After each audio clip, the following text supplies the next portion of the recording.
Wow, I haven't done that in so long. What a trip.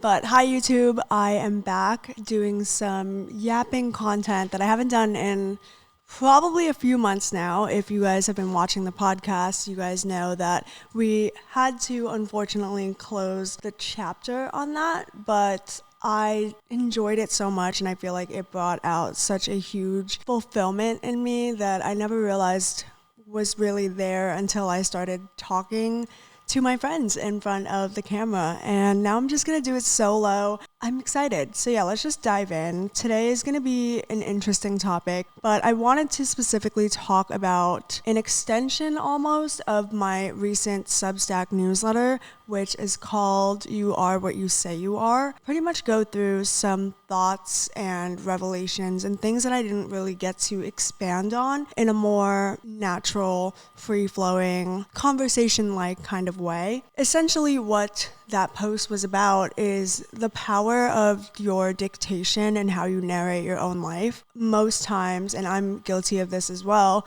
we have a tendency to talk about ourselves in such a negative way, and whether it's in passing or just a self-deprecating joke, we don't realize how much that narrates how we feel about ourselves subconsciously and consciously, and how that in turn affects how we show up in the world. So I think it's really interesting when we take the time to revert back from that narrative what we're actually capable of achieving. And I just kind of want to unpack that together because it is such a big topic, I think, that has come about in my 20s, where I realized that, I go to a workout class and I'm kind of like, ooh, girl, I cannot do another set. I don't think I can do that move on the pole. Don't think that I can lift my body weight in a set. I limit what I think I'm capable of even before my body has a chance to try it out. And I think that is just such an over-encompassing theme for a lot of the things that might apply in our day-to-day life. There might be a job listing on a job board and you're like, wow,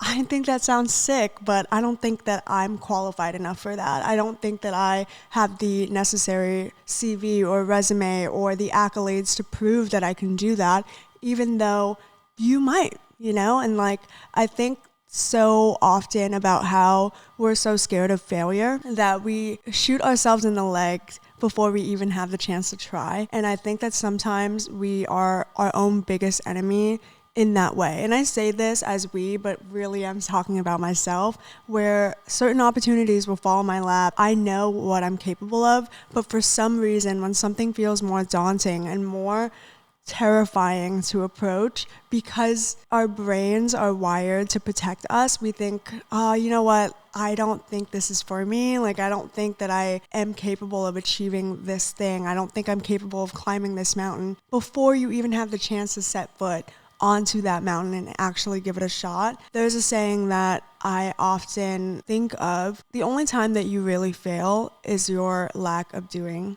anything. And that's something that has reverberated through my mind time and time and time again ever since I was in high school, where I always think of these ideas and I'm like, oh my gosh, it would be so sick if I started this bikini line. It would be so sick if I just, I don't know, became a writer. It would be so cool if I just started my own business. There's so many things that I wish I could have done earlier that, looking back, I'm like, why didn't I just do that? And I realized that that's when the feeling of failure really magnifies in me, where I feel like I'm incompetent or I'm smaller than, is because I labeled myself a failure before I even had the chance to see maybe that it turns out into a success, or maybe I'm not actually that. Maybe I can rewrite the narrative. And I don't know, I've been thinking a lot about this lately, probably because of a lot of things in my own life where I'm like, okay, I have to pivot. I have to redefine what it means for what I want, whether it's success or I want the accolades or I want to be a front runner in knowledge in my own field. How do I prove that to myself and in turn the world, right? I live in Los Angeles, and something me and my boyfriend talk about all the time is that there's never a shortage of talent in LA. There's never a shortage of talent in the world. And so the only thing that really beats out talent, natural talent, is consistency and hard work. And so when I think about that, I'm like, well, I'm not necessarily always like the hardest worker. I'm just a girl, you know? And because I'm not someone that has a doctorate in my psychology field, sometimes that kind of translates into beating myself up about my lack or my incompetence, or maybe that I'm just not as good as other people. That's a whole other topic in and of itself.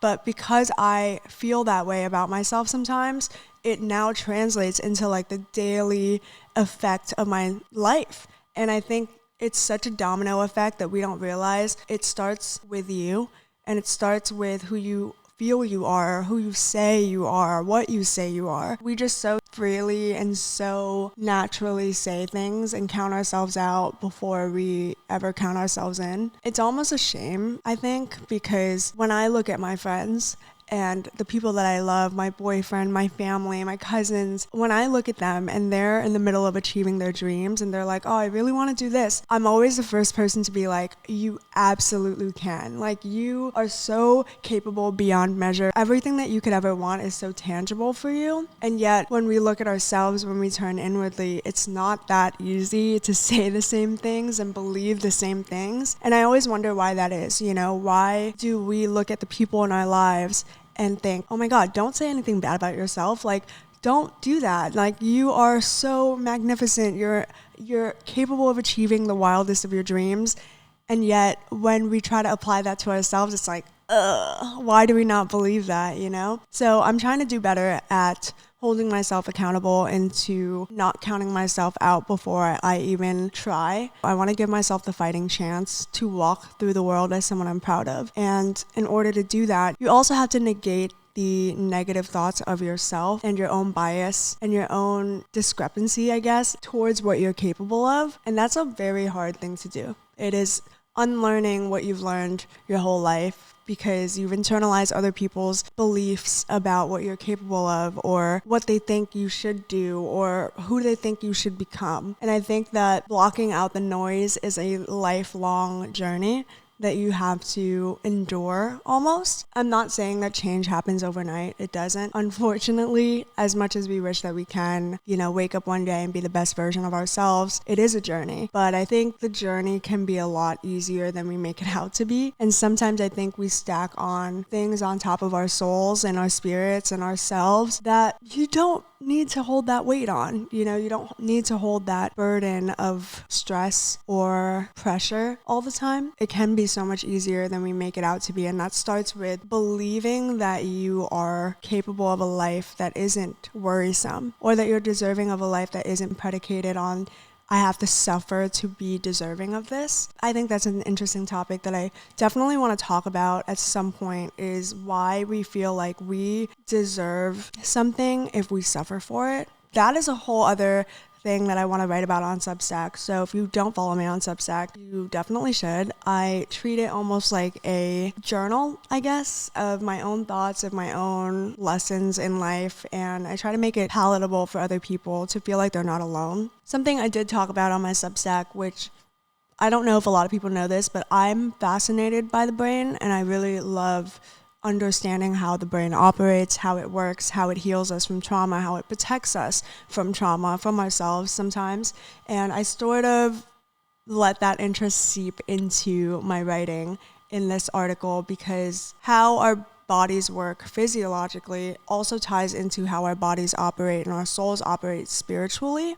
One thing about counting yourself out before you count yourself in is when you do that, your brain starts to do that for you habitually, especially when you do it time and time and time again. That's how the brain operates, right? It develops new neural passages and new neural connections that operate based off of patterns. And so even when you don't realize that you're doing these things in a pattern succession, your brain does. And so when you talk negatively about yourself, your brain registers that as truth until you revert otherwise. I had a hypnosis session about a year ago, and I have talked so deeply to my friends about it. But when I was talking to my hypnotist, she's amazing. I cannot say enough great words about her. I cannot recommend her enough to anyone that's willing to listen. But I asked her how it worked. I asked her how hypnosis therapy sort of works, and she said something, explained it to me in layman's terms, that was like, when we believe badly about ourselves, when we tell ourselves that we are less than, that we're incapable, that we are not able to do things or be the things that we want to be or achieve the things that we want, our brains register that. And so it causes these new passages in our brain, and it starts to become a road, right, that your brain naturally starts to go on. And basically in this whole process, what she said was a session is supposed to spark new neural connections that you actively practice so that your brain doesn't go on the road most taken. It starts to take this little shortcut where the end goal or the destination is that it believes in you, is that you believe in you. I always thought that was really fascinating, and it kind of stuck with me. Also shaped the way that I wrote this article as well, is because in knowing how that works on a neurological level, I understood that you do have to train yourself and you do have to train your brain in order to believe in yourself. So maybe it doesn't come naturally for you. Maybe it is a little bit harder for you to get to the point of saying that you're capable of doing something and actually not feeling any resistance in your body. I get it.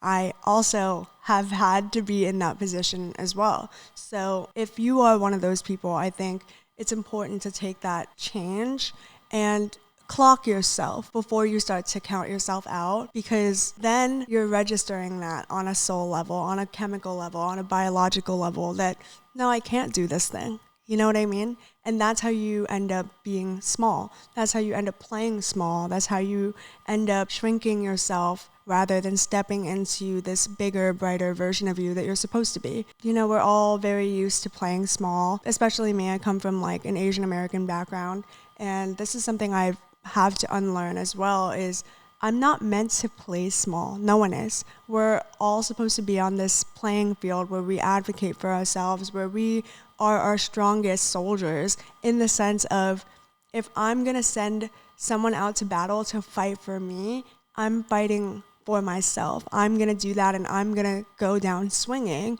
rather than counting myself out, waving the white flag before anyone even makes a move. Why would I surrender if I haven't actually gotten the chance to fight for myself, to prove my own worth on the battlefield, if that makes sense? Yeah, I don't know. It's very interesting, you know, how all of this ties in, like me being Asian American and having to play small, because I was always taught that attention was sort of a negative thing. I don't know, there's this like a negative stigma, I think, in like the Asian community, like the model minority. We're supposed to keep our heads down, don't rock the boat, just the less attention the better, so you can live a quiet life. And I totally get that, but I'm not meant to be quiet. I'm not meant to just keep my head down and take it. I'm meant to utilize this voice for a reason. And if that makes me obnoxious or loud or too much or whatever it is, then it is what it is. You know what I mean? But I'm not going to count myself out first. I'm going to give myself the chance to swing. Hopefully this kind of makes sense to someone out there, and hopefully someone else also relates in a way. I guess this is why I'm even putting out these videos to begin with, and putting these episodes out there, because I know it's so isolating to be in your late 20s and feel like you're behind and feel like, fuck, like I don't know what I'm doing. To that I say, no one knows what they're doing. To that I say, everyone's kind of winging it and hoping for the best and hoping that they're not committing accidental tax fraud. So I hope that if this finds you, then it's for a reason. And if I am the only person that ever really listens to this, I hope that when I'm 70, I can look back and be like, and she was right. Or maybe she was wrong, and that's okay. I don't say this as a means of being correct. I think I'm more so hoping to see what the growth factor is a year from now, 5 years from now, a decade from now, and seeing what has changed. So on that note, I will see you guys later. Hopefully this rant kind of made sense, but if not, we'll refine, we'll adjust, and yeah, I'll just see you guys later.